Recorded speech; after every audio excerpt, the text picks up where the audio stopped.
Mi última decisión, darlo todo por una sola cosa,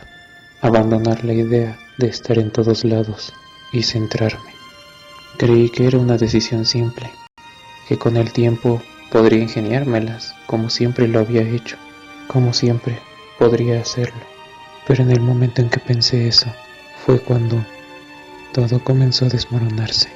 Debía tomar una decisión. ¿Debía mantenerme fiel a lo que me hacía feliz? ¿O debía dar un paso al frente, resignándome a hacer lo que siempre he estado destinado a hacer? Yo era consciente de lo que hacía. Me lo repetí una y otra vez, mientras cada uno de mis hilos se desvanecía. Poco a poco se iban hasta que, de un momento a otro, con un último vistazo a lo que pretendía ser el principio de un nuevo panorama, de un universo interesante, dejaba caer el telón para un final anunciado. Yo quería recuperar mi poder. Con cada día que pasaba, añoraba más y deseaba explorar cada uno de estos nuevos mundos, explorar sus lógicas, descubrir sus enigmas y volver triunfal para contar lo que había visto. Pero sabía que no había manera de hacerlo. No tenía caso seguir pensando en algo que no puede hacerse. Así que toleré mi situación. Fingí que no me importaba y continué durante varios meses. Y luego de tanto tiempo vagando en la oscuridad, encontré esa luz al final del túnel, la esperanza de volverme en lo que alguna vez fui. Pero apenas me acerqué lo suficiente, pude verlo. Esa brillante luz que iluminaba todo no era más que una brasa, un rastro tan débil de lo que alguna vez fui, que apenas me acerqué lo suficiente para sentir su calor, se apagó. Esto es todo lo que puedo hacer. No me queda nada más que dar. Ya estoy acabado. Ya no hay nada que se pueda hacer. No, me niego a aceptarlo. Aún hay algo que no he podido notar. Tiene que haberlo. Por favor, dame la oportunidad de hacerlo una vez más. Déjame explorar este mundo una vez más. Si mi destino está escrito, si solo puedo hundirme en las sombras, si no hay otro camino más que caer dentro de esta oscuridad que se la llevó hace 12 años, pues que saber de mi final no me haga irme en silencio. Y si sigo adelante, tal vez con algo de suerte, aun si mi destino sigue siendo el mismo, pueda cambiar algo. Existe un gran miedo en estos tiempos, y no es de extrañarse que una gran cantidad de miedos surjan desde que la época en la que la ciencia debía desplazar a toda la superstición, pues fuera llegando. El mundo ya no parece estar gobernado por los todopoderosos, esos que, para bien o para mal, fueran guiando a la humanidad poco a poco, manteniendo el balance hasta que todo llegara a su inevitable conclusión. Pero tampoco está al mando de esas personas con recursos ilimitados, capaces de hacer su voluntad independientemente del orden establecido. Está dominado por fuerzas que van mucho más allá de nuestra comprensión, fuerzas que han cavado poco a poco nuestra tumba,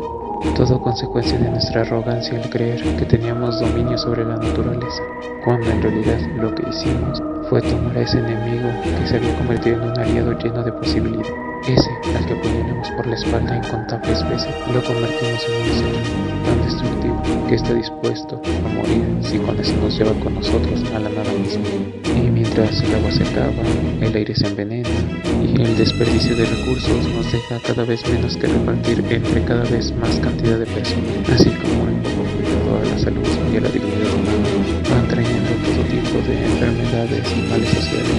Aquellos en los que confiamos para solucionar estos problemas se limitan a repetir conflictos tan viejos que en realidad ahora ya no tienen sentido,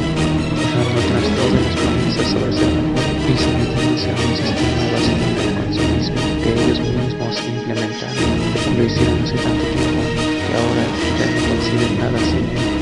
al punto en que, tal como decía Bob Dylan, es más fácil imaginar el mundo que el mundo que vivimos. Entonces sí, vivimos en un mundo que está repleto de miedo, tanto miedo por el presente como por el porvenir, y en una era así,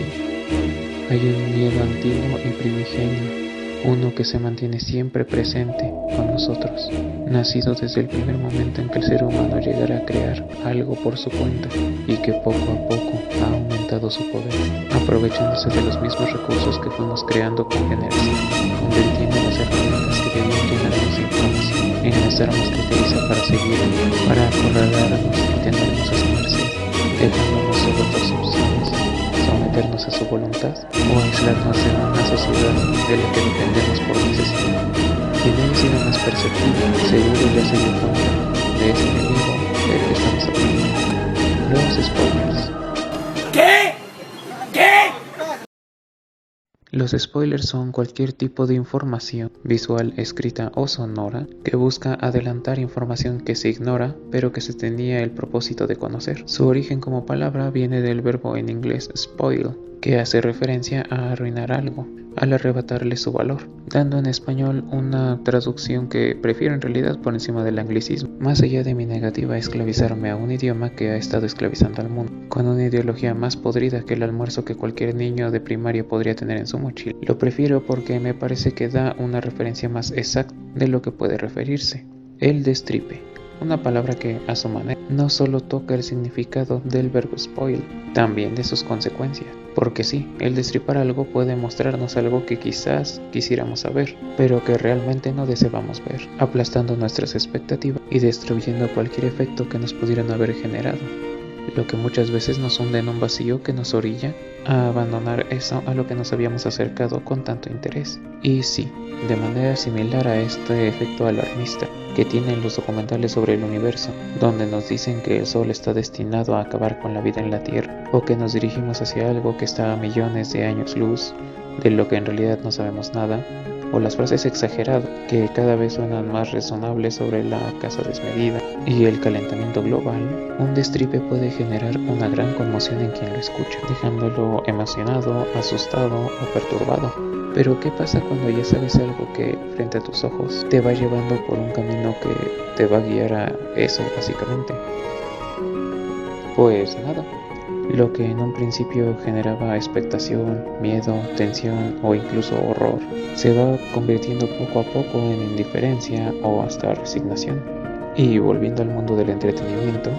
que no por nada estamos en la era del entretenimiento, por mucho que esperemos con ansias una obra de ficción, el saber lo que va a pasar puede llegar a generar una baja en el entusiasmo, porque a final de cuentas uno mismo ya vio lo que vendrá. Y en muchas ocasiones esto lleva a que el fanático de una obra que se cruza con alguien que recién la acaba de encontrar termine bombardeando con información que realmente puede arruinar la experiencia, lo que puede ser peor al referirse a algo que no fue del agrado de todos los fanáticos, eliminando todo entusiasmo y llevando a esa temida resignación, en la que quieres que algo pase de una vez para poder seguir con tu vida. Pero ¿eso es todo lo que se puede hacer? ¿No hay alguna manera de salvarse de la apatía una vez que ya conoces el final? Hola a todos, una vez más aquí está Danager, el tejedor psicoliterato. Y en esta ocasión vamos a hablar sobre lo que puede significar saberse el final. Hace unos 2 meses se estrenó el capítulo final del Arco de las Separaciones, título otorgado a la segunda temporada del final de Bleach. Una parte esperada y temida a partes iguales, esperada por lo épico que fue el primer corte, agregando muchas escenas y quitando mucha comedia innecesaria que podía llegar a romper el tono del arco, y temida porque en la segunda invasión habían demasiadas cosas que no agradaban demasiado a los fanáticos. Y ahora que ya terminó esta segunda temporada, tanto en japonés como en su doblaje en español latino, podemos decir por consenso general que la mayoría de los fanáticos no solo quedaron conformes con los resultados, sino que ahora esperan con aún más emoción todo lo que vendrá. Pero, ¿cómo se logró tener emocionados no solo a fanáticos del manga, sino a muchos extraños que de hecho encontraron el anime por primera vez en este arco final y comenzaron a verlo ahí para después asistir al principio? Bueno, como antes decía, vamos por partes. Siempre es complicado hablar sobre temas que son referentes a las adaptaciones, más si se habla de una obra literaria que se adapta a cualquier otro medio visual o auditivo, y no es para menos considerando lo que implica ajustar las características de una obra de tal manera que pueda encajar en el medio en el que lo estás distribuyendo. Ya en esta parte suele haber bastante polémica, desde los fanáticos poco realistas de los libros que esperan que todo pase palabra por palabra de plano a plano, o los más conformistas que tratan de tapar todo error argumental diciendo que en el libro viene algo que en realidad no se explica en una historia adaptada, o incluso pueden haber fanáticos mucho más abiertos a las modificaciones de las historias originales, siempre y cuando quien lo adapte no cometa la salvajada de romper la lógica detrás del mundo del que tomó inspiración. Hablar de maneras de adaptar siempre es complicado, teniendo siempre que respetar 2 pilares fundamentales: agregar donde llega a faltar y cortar lo que llega a sobrar, porque por muy memorable, graciosa o curiosa que sea una escena, si se sacrifica una explicación o un momento de quiebre para una historia en pro de soltar algún chascarrillo, lo que en cierta manera llegó a pasar en el primer anime de Bleach, se pierde demasiado impacto con lo que se pretende representar. Del mismo modo en que calcar palabra por palabra todo igual a como estaba en el otro medio, puede llegar a volver todo un poco soso, porque a final de cuentas vale la pena ver otra cosa que va a quedar exactamente igual. Y tomando en cuenta estos pormenores de la adaptación, Bleach llegó a cumplir de manera casi perfecta, eliminando escenas que, si bien querían ser vistas por el público por cualquier razón, también podían llegar a interrumpir el ritmo de la historia en pro de la comedia, mientras que supo muy bien qué era lo que debía agregar. Y es que para lograr esto, Bleach, contrario a muchas otras obras, tuvo dos ventajas muy importantes. Que un autor pueda relacionarse con algo que tenga que ver con la adaptación de una de sus obras siempre ha sido una espada de doble filo. Por un lado, el autor puede llegar a aprovechar este nuevo medio para contar nuevas e interesantes historias, a la vez que puede llegar a ser presionado por las productoras o por los fanáticos para terminar todo lo más rápido posible. Es decir, el autor en una adaptación casi siempre está obligado a crear más con lo menos. Pero incluso cuando al autor se le puede llegar a otorgar una cierta libertad, puede llegar a cegarse por el fanatismo a una parte especialmente buena de su obra, ahondando en cosas que nadie pidiera y dejando que lo importante se llene de ambigüedades. Y el ejemplo perfecto lo podemos llegar a ver con J.K. Rowling, quien, teniendo la libertad y la facilidad de la productora que le había dado permiso de expandir una nueva historia en 5 partes, terminó dejando datos muy importantes de lado, mientras que exploró cosas que, si bien daban una cierta variedad interesante para la obra, al final fueron retorciendo tanto el canon que lo hizo caer por su propio peso. Y la mejor prueba de esto es que el supuesto clímax de la saga que iba a llevar al segundo acto, pues fue prácticamente olvidado por la productora, dejando de lado el tema para centrarnos en el nuevo remake de Harry Potter, donde claramente van a haber muchas más restricciones para evitar una debacle del calibre que provocó. Contrario a este caso, Tite Kubo tuvo una gran ventaja, y es que al ser presionado para terminar su obra lo más rápido posible, tuvo la oportunidad de ver toda su obra desde un ángulo más externo, entendiendo el descontento de los fanáticos porque él mismo tuvo que apurarse y entregar algo de lo que ni siquiera estaba del todo satisfecho. Esto, sumado a que el estudio le dio la libertad creativa y el tiempo necesario para poder mejorar su obra, pues le terminaron dando muchos puntos positivos. Pero asumiendo que no lo hiciera, ¿qué fue lo que evitó que el autor se cegara por estos aspectos que le hubieran interesado a él más en su obra, dejando olvidados partes que tenían que ser explicadas de una manera mucho más extensa para poder cerrar los cabos que había dejado sueltos? Bueno, pues aquí radica la siguiente ventaja. Puede que algunos no lo recuerden porque ya lleva algunos ayeres, de hecho más de los que se podía esperar, pero el anime de Dragon Ball Super llegó a ser peculiar, porque por lo general, lo que se suele aplicar en los animes que van a estar basados en un manga es que el manga tiene la idea original que el anime adaptará, y en los casos en los que llegara a igualar o adelantar un poco en la trama, se terminan teniendo dos opciones: frenar la producción esperando que el entusiasmo de los fanáticos pueda hacer rentable una segunda temporada, o hacer arcos de relleno de entre 20 y 40 capítulos que regalen un poco más de tiempo al autor para avanzar más en su historia, siendo el primer anime de Bleach el ejemplo perfecto de cómo no se debe hacer esto. Porque si bien el relleno de los Bound le dio al autor unos 40 o 60 capítulos para poder adaptar correctamente su historia y poder avanzar bien la trama, los siguientes rellenos no fueron solamente mucho más cortos, sino que fueron puestos de una manera tan aleatoria que muchas veces llegaron a matar el entusiasmo por el siguiente arco del anime, llegando a sobrevivir más que nada por la emoción de los fanáticos que iban siguiendo el arco del manga, rogando por ver el momento en el que adaptarían su escena favorita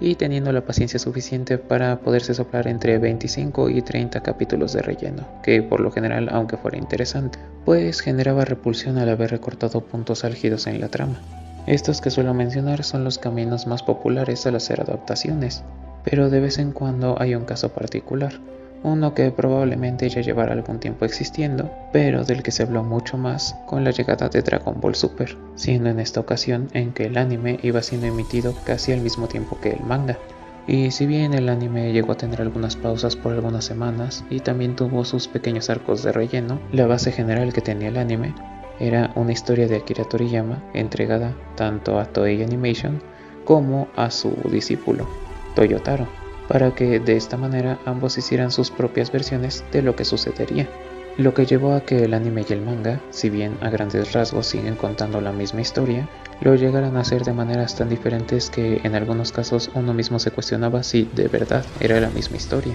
Así, hubieron algunos fanáticos que prefirieron la versión en la que Goku y Vegeta obtenían el Super Saiyajin Blue entrenando en una habitación del tiempo creada por Whis, en donde solo podían moverse si utilizaban Ki Divino, para ahora sí enfrentarse a Freezer y Golden Freezer, mientras que otros se sintieron tan frustrados por esa historia que de hecho decidieron ignorar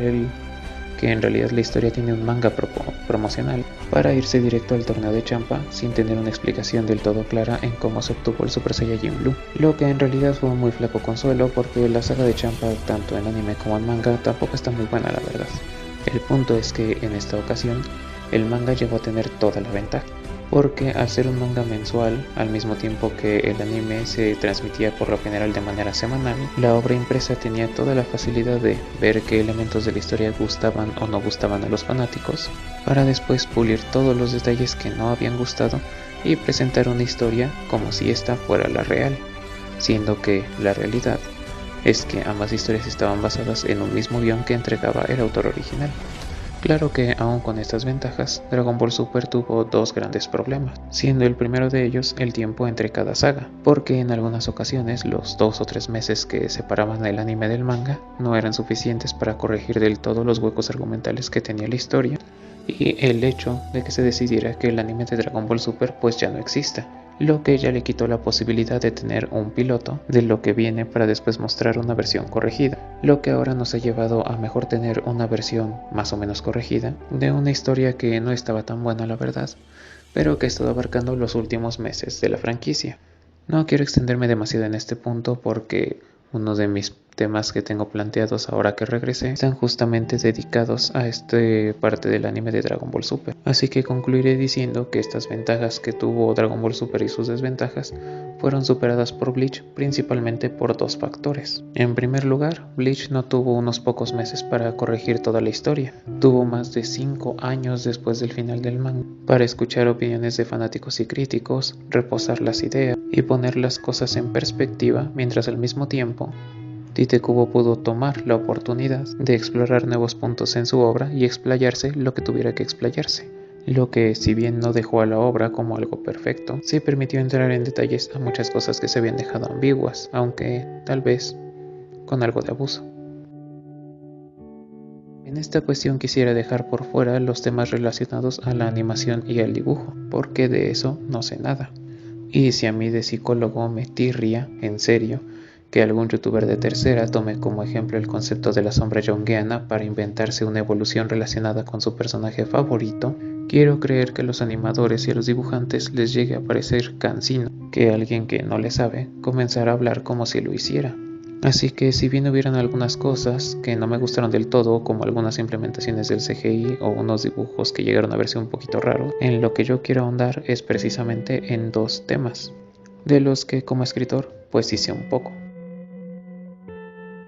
Como ya lo dije, el haber tenido años para desarrollar la historia que quería contar en el anime ayudaron a que se exploraran temas bastante interesantes, como el entrenamiento de Ichigo en el reino espiritual, la primera reunión del líder de los equilibradores con el rey Quincy y algunos detalles extras que la verdad se agradecen. También hubieron momentos que llegaron a cambiar un poco el impacto que llegaron a tener en su momento en el manga, y un buen ejemplo de esto es el combate entre los capitanes Kensei y Rose contra Mask de Masculine,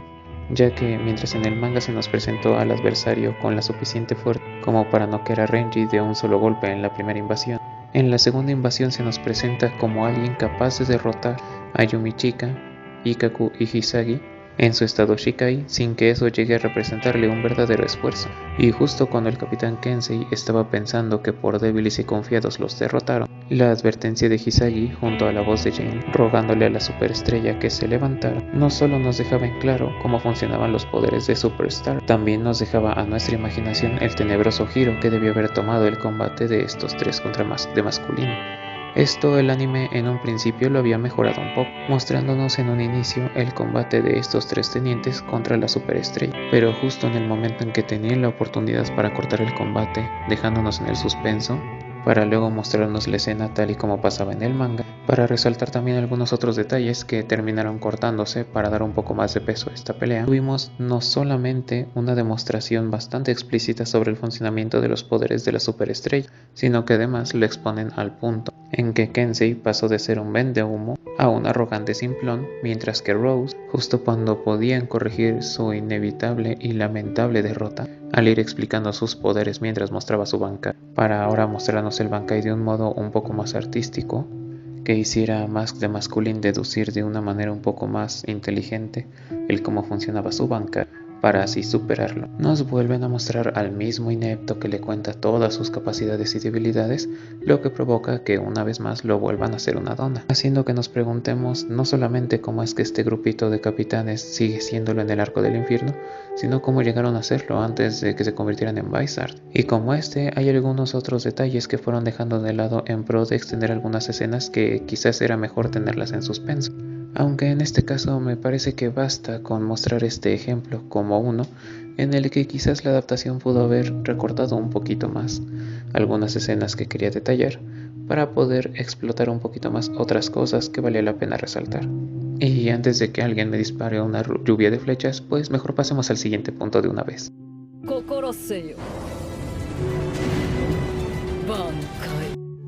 Si hablamos de uno de los momentos más esperados a la par que temidos, sin duda sería el momento en que Yuha Baja llega con su guardia real al Palacio del Rey, teniendo que enfrentarse a la División Zero.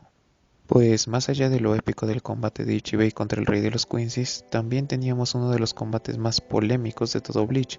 donde el enfrentamiento de la Guardia Real contra los que se supone que tienen el poder acumulado de los 13 escuadrones de guardias de la corte, termina siendo cortado al punto de solo mostrar lo mínimo de las habilidades de cada uno de la División Zero, para después ser cruelmente masacrados por los Quincy's.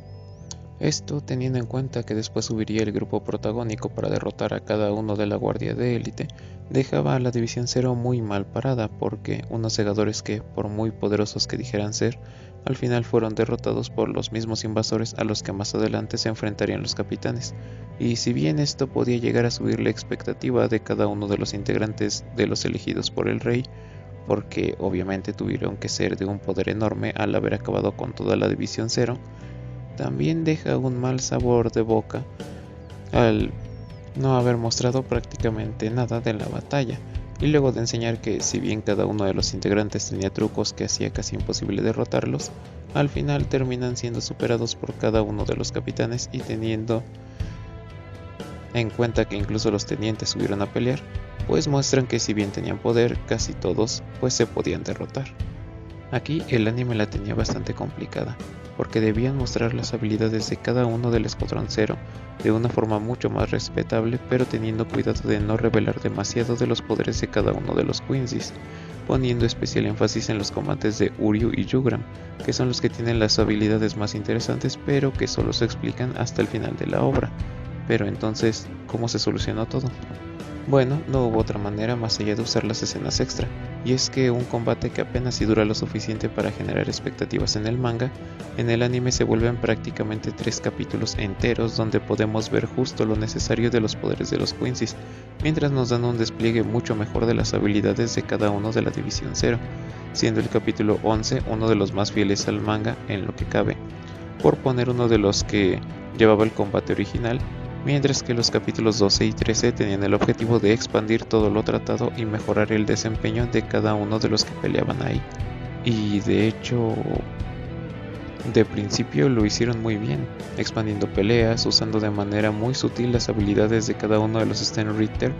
mientras que por el otro lado se van expandiendo las habilidades de cada uno de los del escuadrón, Bueno, excepto de Hikifune, que más allá de sacar plantitas de las manos, pues no hicieron nada, pero pues es la más joven del escuadrón, así que se le perdona. Y ya para el capítulo 13, vamos viendo el escenario de cada uno de los frentes, mostrando cómo pese a las habilidades de Yuha Baja para defenderse de Ichibei, lo terminan superando, mientras que la División Zero le estaba costando cada vez más el mantener el nivel de la lucha contra los invasores, planteando pequeños guiños a todos los poderes que vendrían a expandir hasta el límite las letras gracias a los poderes de la selección divina, pero manteniendo el mínimo suficiente para no hacer una barbaridad como lo que pasó con la superestrella. Pero justo cuando estaban a punto de ser derrotados de una manera mucho más respetable que en la obra original, Nimaiya decide usar el mismo argumento de cuando le ganas a tu amigo 10 partidas seguidas, y luego de quitarnos de encima a la gran mayoría de la División Zero para que Senjomaru se encargue, se nos explica que al ascender a la División Zero, tienes que enlazar tu vida con cada uno de los oficiales que van subiendo, lo que además de restringirles el uso del Bankai, ya que en ningún momento vieron una posibilidad de usarlo, también van recortando el poder de cada uno de ellos, dividiéndolo entre cada uno de los integrantes, así que sí, la razón por la que la guardia se había defendido tan fácilmente era porque ninguno de la división estaba peleando ni siquiera con la mitad de sus capacidades. Y puede sonar un poco conveniente, pero desde el inicio de la obra ya se nos había explicado que al llegar a cierto nivel se debía sellar el poder para evitar causar daño a alguno de los mundos, y teniendo en cuenta que al ascender se les entrega un poco del nivel del Rey Espíritu, pues obviamente iba a ser muy peligroso que tuvieran todo su nivel al máximo. Y por si la explicación fuera muy poco, Senjomaru revela su Bankai y nos regala la que por mucho es de las escenas más satisfactorias de toda la temporada, porque vemos a estos mismos que presumían de sus habilidades ser directamente derrotados por alguien que es el contra perfecto para ellos, porque ¿de qué sirve tener habilidades tan variadas si al manipular la energía espiritual a través de las telas del Bankai puedes ir creando medidas específicas para atrapar a cada uno de manera específica para que no puedan salir? Esto y el hecho de dejar referencias a los pasados o futuros de cada uno de los personajes dejaba todo de una manera mucho más épica. Pero, como ya sabíamos desde antes de que se estrenara el anime, el último capítulo se titulaba A, por lo que sabemos que aun cuando cada Quincy se encuentra en una prisión a su medida y que el rey de las hormigas fue arrumbado como calceta vieja, se nos mostrará lo opuesto a como fue el final anterior, porque si en la primera temporada cerraban con los segadores recuperándose y preparándose para su revancha, aquí los Quincy van a demostrar su supremacía, y está bien. Si bien los poderes del rey están muy ambiguos, es posible que aquí nos den una explicación un poquito mejor en las 5 minutos que le queda al capítulo, y tuvieron el cuidado de poner a Uryu y a Yugram en prisiones poco específicas porque ninguno mostró de manera explícita de qué trataba su habilidad, así que obviamente van a escapar de su madeja para acabar con Senjomaru, pero está bien. De todas maneras ya nos mostraron el verdadero potencial de la División Zero, y esto nos sube las expectativas de... Esperen, ¿el rey de Nueva York regresó de la guía del segador de almas? ¿Cómo que el capítulo se llama negro y no A? ¿Por qué estamos viendo las caras de fondo y no animaciones? Bueno, ya sea porque no les diera tiempo de terminar las animaciones que faltaran o porque querían iniciar con fuerza la siguiente temporada, pues resulta que el capítulo terminó con la derrota total del ejército de Yuha Baja.